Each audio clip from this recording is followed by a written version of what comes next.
ইউনুসের উসিলায় এই দেশটার অধপতন হইতেছে।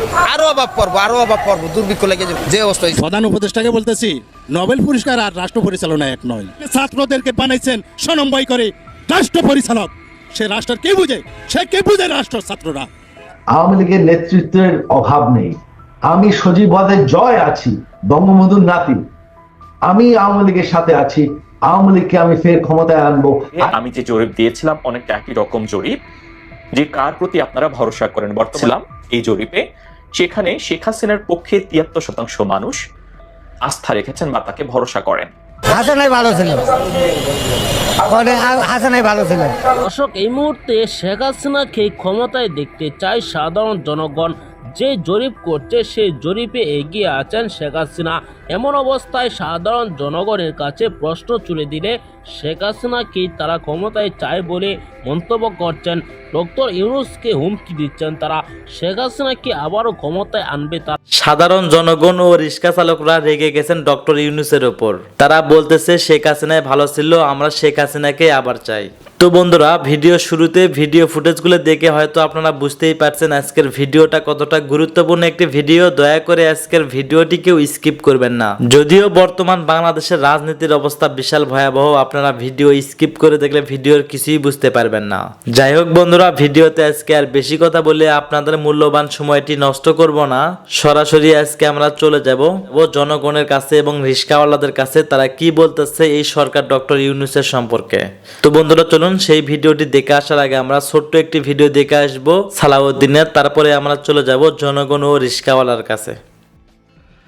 আসসালামু আলাইকুম। আজকে এই সুদখোর মহাজন ইউনূসের দেশ ধ্বংসের 100 দিন। আসুন এই 100 দিনে সুদখোর মহাজন ইউনূস আমাদের এই দেশটিকে কোথায় নিয়ে গিয়েছে, দেশের অবস্থা কি, এইটা একটু বিশ্লেষণ করি, পর্যালোচনা করি, দেখি এই সুদখোর মহাজন ইউনূস বাংলাদেশটিকে কোথায় নিয়ে গিয়েছে, কেন বাংলাদেশটিকে এখন মার্কিন যুক্তরাষ্ট্র, ইন্ডিয়া সহ এই দেশগুলো কেন স্যাংশন দিতে চায়, কেন ধেয়ে আসছে বাংলাদেশের উপরে স্যাংশন। এই 100 দিনের সুদখোর মহাজন ইউনূস কি করেছে আসুন একটু বিশ্লেষণ করে দেখি। নাম্বার 1, আমি যদি বলি যে 100 দিনে যে বাংলাদেশ কি হয়েছে বাংলাদেশে। সো প্রথমত আমি যদি বলি যে বাংলাদেশটার নাম আপনি বলতে পারেন যে এটা হচ্ছে এ ব্রোকেন স্টেট। এই দেশটা, বাংলাদেশটা আর দেশ হিসাবে এমন একটি জায়গা আজকে নেই, এমন একটি পর্যায়ে নিয়ে গিয়েছে। সো দেখেন, নাম্বার 1 যদি আমরা বিশ্লেষণ করে দেখি যে প্রথমত যে বাংলাদেশের যত শীর্ষ সন্ত্রাসী ছিল এবং জঙ্গি ছিল, সেই শীর্ষ সন্ত্রাসী এবং জঙ্গিদেরকে জেল থেকে ছেড়ে দেওয়া হয়েছে। যার কারণে রেজাল্ট কি হয়েছে? এজ এ রেজাল্ট সারা বাংলাদেশে চুরি, ডাকাতি, ছিনতাই, চাঁদাবাজি এগুলো বেড়ে যাচ্ছে, খুন খারাপি বেড়ে যাচ্ছে এবং সারা বাংলাদেশে জঙ্গিবাদের বিস্তার করছে। এ হচ্ছে সুদখোর মহাজনের 100 দিনের অন্যতম রেজাল্ট। তারপরে পরবর্তীতে যদি দ্বিতীয় সেটি হচ্ছে যে দেখেন, 8ই আগস্ট পর্যন্ত পুলিশ সহ সকল হত্যা এবং অপরাধের দায় মুক্তি দিয়ে ইন্ডেমনিটি দেওয়া হয়েছে। তার মানে যেটি হচ্ছে যে আপনার completely violation of fundamental human rights. যেসব পুলিশ সদস্যরা নিহত হয়েছেন, যাদেরকে হত্যা করা হয়েছে, বাংলাদেশের যেসব মানুষকে হত্যা করা হয়েছে, তাদের পরিবার বাংলাদেশে এর বিচার চাইতে পারবে না। পৃথিবীর ইতিহাসে এরকম হাস্যকর violation of fundamental human rights আছে কিনা আমার সন্দেহ আছে। তারপর 3 নম্বর হচ্ছে দেখেন আপনি যে বাংলাদেশে যে বন্যার্তদের জন্য যে টাকা ওঠানো হয়েছে, প্রায় 100 কোটি টাকা এই সুদখোর মহাজন ইউনূস এবং তার কতিপয় সমন্বয়কারী সবাই মিলে 100 কোটি টাকা আত্মসাৎ করেছে। বন্যার্তদের জন্য যে টাকাগুলো উঠানো হয়েছে, সেই টাকাগুলো বন্যার্তদের মাঝে বিতরণ করা হয় না, সেটি তাদের রাজনৈতিক অভিলাষ পূরণ করার জন্য, রাজনৈতিক উচ্চাভিলাষ পূরণ করার জন্য সেগুলো তারা ব্যয় করেছে, সমাবেশ করেছে, গাড়ি কিনেছে, নতুন নতুন গাড়ি কিনেছে। এই হচ্ছে সুৎখোর মহাজন ইউনূসের 100 দিনের কাজের অংশ। তারপরে 4 নম্বর হচ্ছে যে দেখেন যে পাকিস্তানের সাথে আমাদের ব্যবসা বাণিজ্যের যেই অবস্থান ছিল সেখান থেকে বর্তমানে যেটি করা হয়েছে যে পাকিস্তান থেকে পণ্য আমদানি করা হবে, কোনো চেকিং করা হবে না, মানে চেকিং বাতিল করা থেকে করে পাকিস্তান থেকে পণ্য আমদানি করা হবে। এটার মানে হচ্ছে যে পাকিস্তান থেকে আইএসের জঙ্গিদের কাছ থেকে, পাকিস্তান থেকে অস্ত্র আনা হবে, বাংলাদেশের জঙ্গিদের কাছে সরবরাহ করা হবে বাংলাদেশে ইসলামিক বিপ্লব সংগঠিত করার জন্য। এই জন্য এটি করা হয়েছে। এ হচ্ছে সুৎখোর মহাজন ইউনূসের 100 দিনের অংশ। তারপরে সারা বাংলাদেশে আজকে আপনারা জানেন যে বাংলাদেশের এটি গার্মেন্ট শিল্প নির্ভর দেশ এবং এটি শিল্প নির্ভর দেশ। যে বাংলাদেশে যে শিল্প কারখানাগুলো ছিল, বিশেষ করে গার্মেন্টস ইন্ডাস্ট্রিগুলো ছিল, প্রায় 300 শিল্প আজকে বন্ধ। গার্মেন্টসগুলোর অবস্থা এমন পর্যায়ে গিয়েছে, বাংলাদেশের কোনো গার্মেন্টস থেকে আর কেউ অর্ডার দিতে চাচ্ছে না পলিটিক্যাল ইনস্টেবিলিটির কারণে। মানুষ ভাইয়ারা বিভিন্ন দেশে চলে যাচ্ছে। তার মানে বাংলাদেশের অবস্থা দিন দিন হচ্ছে দুর্ভিক্ষের দিকে যাচ্ছে, গৃহযুদ্ধের দিকে যাচ্ছে। মানুষের চাকরি আজকে কোথাও মানুষের চাকরি নেই, চতুর্দিকে শুধু হাহাকার হাহাকার, কারণ শিল্প কারখানাগুলো সবগুলো বন্ধ হয়ে যাচ্ছে। এই হচ্ছে সুৎখোর মহাজনের 100 দিনের আমলনামা। তারপর সারা বাংলাদেশে মাননীয় প্রধানমন্ত্রী শেখ হাসিনা বয়স্কদের জন্য, প্রতিবন্ধীদের জন্য, যেহেতু উনি বিদেশে পড়াশোনা করেছেন, ইংল্যান্ডে থেকেছেন, বিদেশে থেকে ইংল্যান্ডে পড়াশোনা করে উনি দেখেছেন যে কি বয়স্ক ভাতা দেওয়া হয়, প্রতিবন্ধী ভাতা দেওয়া হয়, এগুলো উনি বাংলাদেশে নিয়ে অ্যাডপ্ট করেছেন এবং এই সুযোগ সুবিধাগুলো বাংলাদেশের বয়স্ক এবং প্রতিবন্ধীদের মাঝে উনি দেওয়ার বিধান চালু করেছেন। কিন্তু এই সুৎখোর মহাজন ইউনূস এসে এই বয়স্ক প্রতিবন্ধী ভাতাগুলো বন্ধ করে দিয়েছে। এটা হচ্ছে সুৎখোর মহাজনের অর্জন। তারপরে যে শেয়ার বাজার নিয়ে আওয়ামী লীগ আমলে অনিয়ম দুর্নীতি হয় না, সেটা আমি কখনোই বলবো না। বাট এই অল্প কয়দিনের 100 দিনের মধ্যে এই শেয়ার বাজার থেকে হাজার হাজার কোটি টাকা লুপাট করা হয়েছে, শুধু 100 দিনের মধ্যে। এখন যদি আর 1 বছর থাকে, 2 বছর থাকে, তাহলে বাংলাদেশের অবস্থা কোথায় গিয়ে যাবে, কোন তলানিতে গিয়ে ঠেকবে, শুধু আপনারা একদিন বিবেচনা করে দেখবেন, প্রিয় দেশবাসী। তারপরে আপনারা দেখেন যে বাংলাদেশের প্রত্যেকটি জায়গায় 71-এর পরাজিত শক্তি, মুক্তিযুদ্ধের বিপক্ষে শক্তি জামাতকে পেট্রোনাইজ করার চেষ্টা করা হচ্ছে। তারই ধারাবাহিকতায় জামাতের আইনজীবীকে চিফ প্রসিকিউটর নিয়োগ করা হয়েছে। তার মানে হচ্ছে সে পাকিস্তানি বাপ দ্বারা ফিরিয়ে নেওয়ার জন্য এই সুৎখোর মহাজন ইউনূস কাজ করছে। এটা হচ্ছে তার 100 দিনের আমলনামার অন্যতম।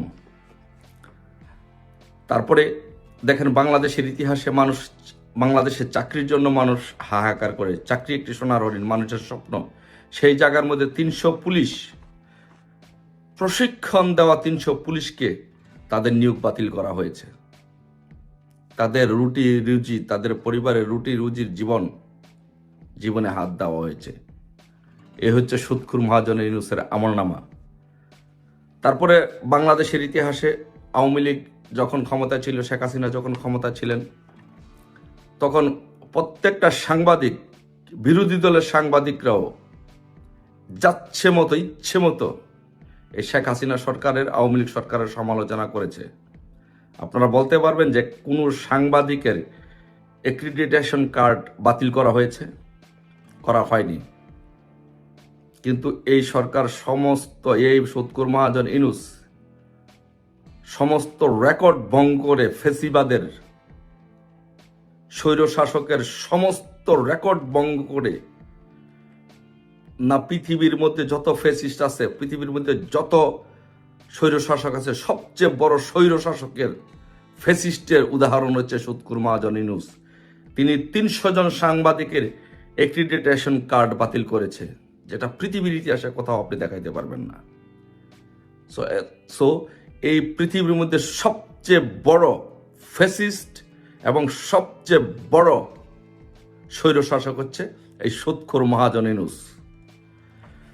তারপরে আপনি যদি দেখেন যে বাংলাদেশে আপনি কোথাও দেখেছেন আওয়ামী লীগ আমলে, আওয়ামী লীগের 16 বছর 17 বছর শাসন আমলে আপনি দেখেছেন যে কোনো ব্যাংক থেকে আপনি টাকা আছে, টাকা দেওয়া হয় না, এরকম কোনো রেকর্ড নজির দেখাইতে পারবেন?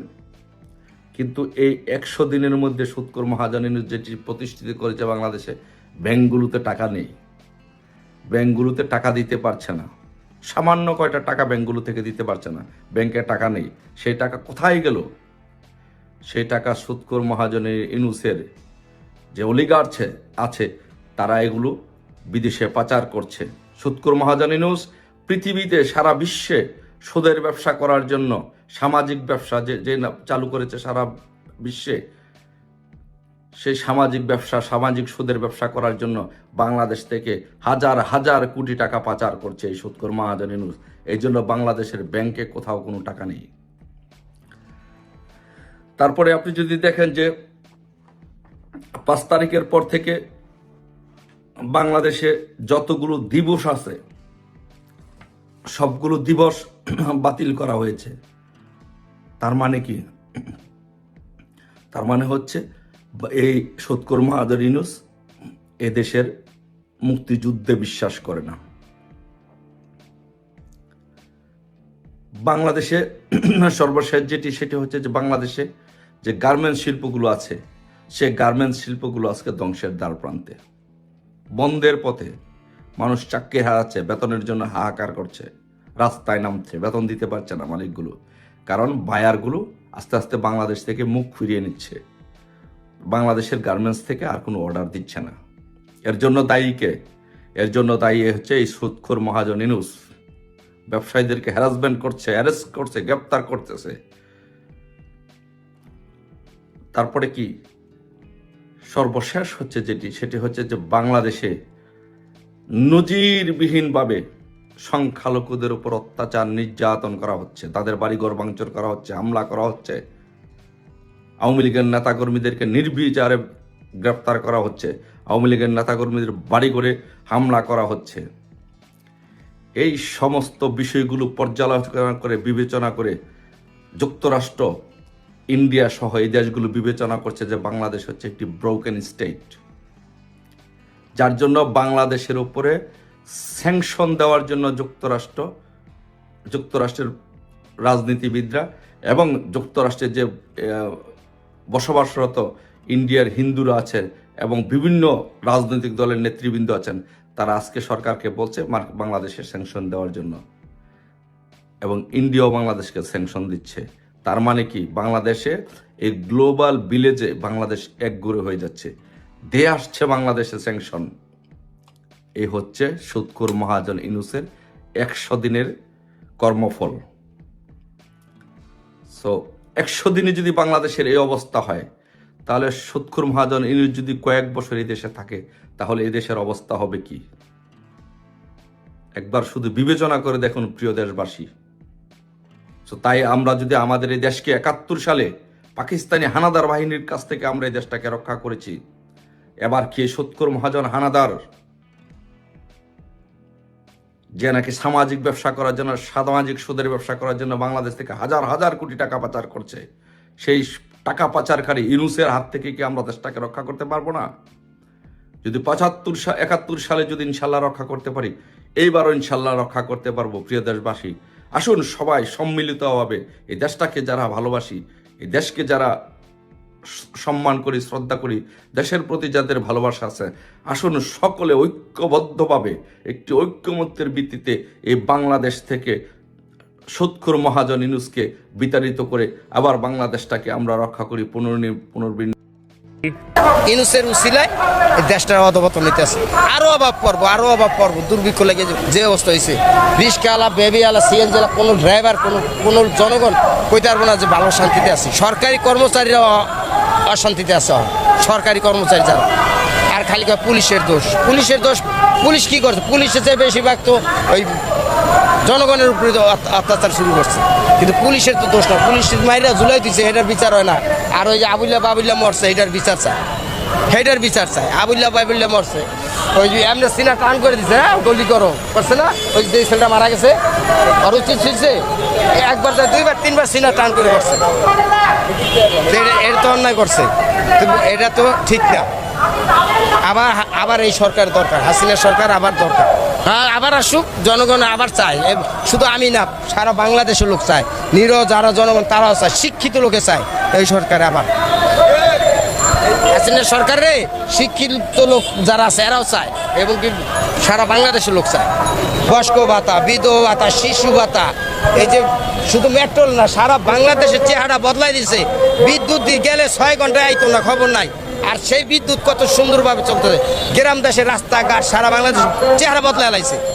কোন সরকার করছে? এই দেশে অবদান আছে একমাত্র জাতীয় পার্টির সাথে, 2 নম্বর আছে আওয়ামী লীগ সরকার, এখন হয়েছে আওয়ামী লীগ সরকার 1 নম্বর এই দেশে অবদান। আগে ছিল এরশাদের, এখন আওয়ামী লীগ সরকার। এই কোনো দল না, আমরা কোনো রাজনীতি করি না, আমরা কর্ম করি, ভাত খাই, কিন্তু এই দেশটা অনেক আগায় গেছে গা, একমাত্র আওয়ামী লীগ সরকার করছে।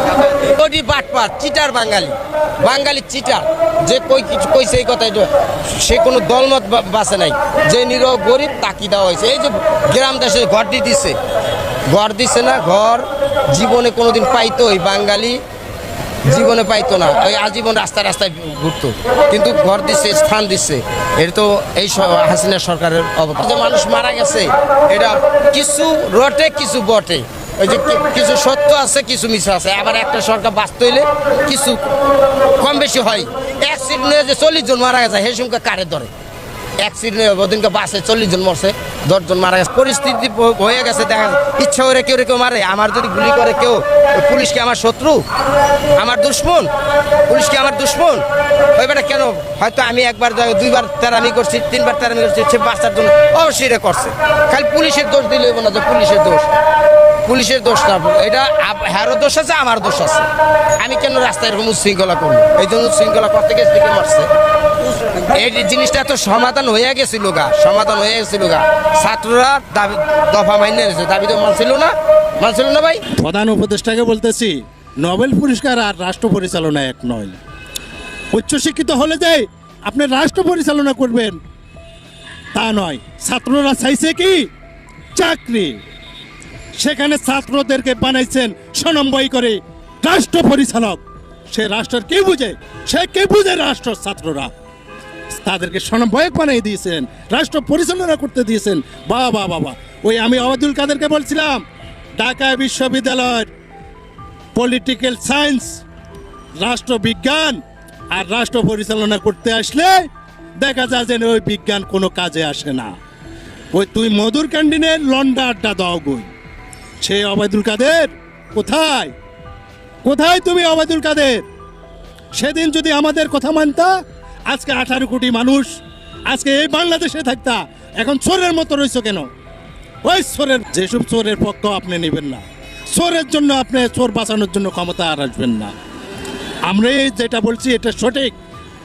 আপনি এখন চোর বাঁচানোর জন্য আপনি বলেন, সেনাপ্রধানকে বলে যারা আমার সরকারের আমলে দুর্নীতি করে কোটি কোটি টাকার মালিক হয়েছে, তাদেরকে অবিলম্বে গ্রেপ্তার করে বাংলার জনগণের সম্মুখে হাজির করো। এই ছাড়া আমার বাংলার নিরীহ জনগণের উপর কোনো অন্যায় অত্যাচার করবা না। তাহলে আপনি শেষ। ডায়মন্ড কন্যা হতে হলে আপনি অন্যায়কারীর বিরুদ্ধে, আপনার সরকারের অন্যায়কারীর বিরুদ্ধে আপনি কথা বলতে হবে। প্রধানমন্ত্রী শেখ হাসিনা বঙ্গবন্ধুর কন্যা, তুমি ডায়মন্ড কন্যা হও, তোমার সরকারের অপরাধীগুলোকে তুমি আইনের হাতে সোপর্দ করো।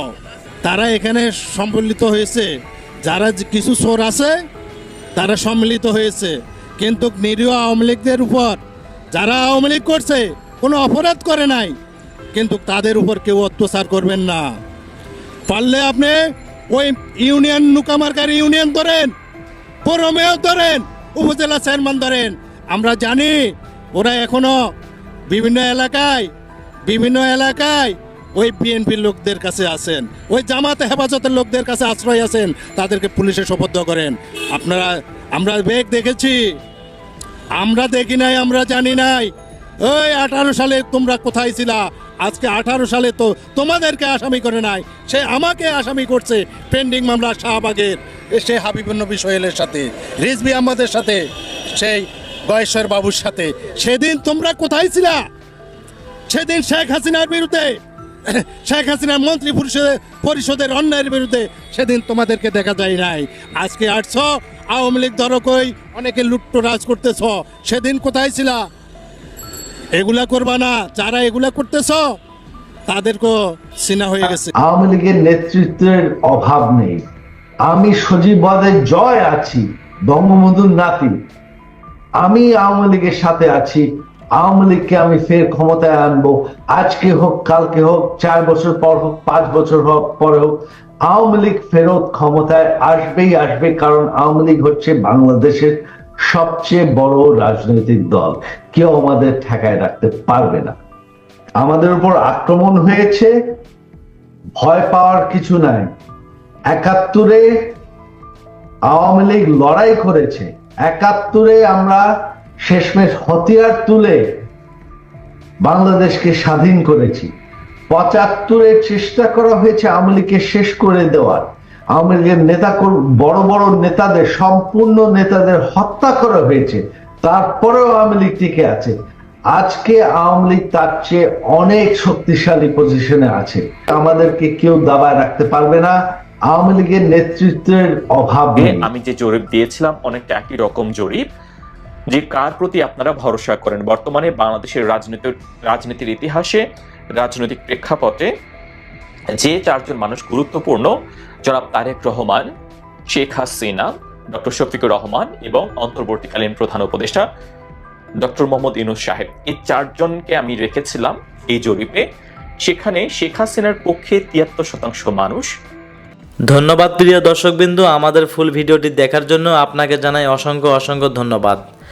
তো বন্ধুরা, এতক্ষণ আপনারা দেখলেন ইস্কাওয়ালা ও জনগণ এবং সালাউদ্দিনের বক্তব্য। ইস্কাওয়ালা ও জনগণের বক্তব্য একটাই, যে তারা বলতেছে হাসিনাই ভালো ছিল, ডক্টর ইউনূস সরকারের উপর তারা ক্ষিপ্ত। তারা বলতেছে বাজারে সব কিছুর দাম দ্বিগুণ বেড়ে গেছে, ডক্টর ইউনূস সরকারকে দিয়ে দেশ চালানো যাবে না। তো বন্ধুরা, আজকের ভিডিওটি নিয়ে আপনাদের কি মন্তব্য অবশ্যই কমেন্ট বক্সে কমেন্ট করতে ভুলবেন না। আর হ্যাঁ, আজকের ভিডিওতে আমার নিজস্ব কোনো কথা বলা হয়নি। যা দেখলেন, যা কিছু শুনলেন, সব কিছুই সোশ্যাল মিডিয়া থেকে সংগ্রহ করা। এমন নিত্য নতুন আপডেট খবর সবার আগে পেতে এখনই আমাদের এই পিচ্চি সাকিব ইউটিউব চ্যানেলটি সাবস্ক্রাইব করুন।